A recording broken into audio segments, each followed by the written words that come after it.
TUWJ IJ అనుబంధం ఇవాళ DCP office ముందర ధర్నా చేయడం జరిగింది. నిన్న మధ్యాహ్నం బెల్లంపల్లిలో ఆంధ్రజ్యోతి రిపోర్టర్ మరియు సిటీ కేబుల్ రిపోర్టర్ రాజు మరియు వెంకట ఇద్దరిపై ఏసీపీ దాడి చేయడం జరిగింది. మీకు డ్రెస్ కోడ్ ఉందా, నువ్వు విలేకరి నాకు ఎలా తెలవడం అని చెప్పి దురుసుగా ప్రవర్తించడం జరిగింది.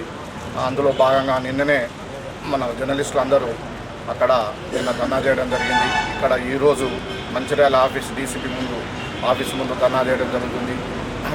దానికి సానుకూలంగా డీసీపీ గారు కూడా స్పందించారు. వెంటనే నేను చర్యలు తీసుకుంటాను, ఇది ఇంతటితో మర్చిపోండి, నేను ఏసీపీ తరఫున నేను అన్ని విధాల నేను ఆదుకుంటానని చెప్పి హామీ ఇచ్చడం జరిగింది.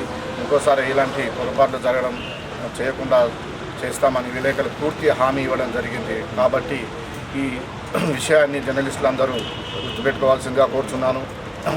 మనం కోఆర్డినేషన్ తోటి చేద్దామని డీసీపీ గారు పూర్తి హామీ ఇవ్వడం వలన ఈ కార్యక్రమము మనం ఇంతటితో ముగించుకుంటున్నాము.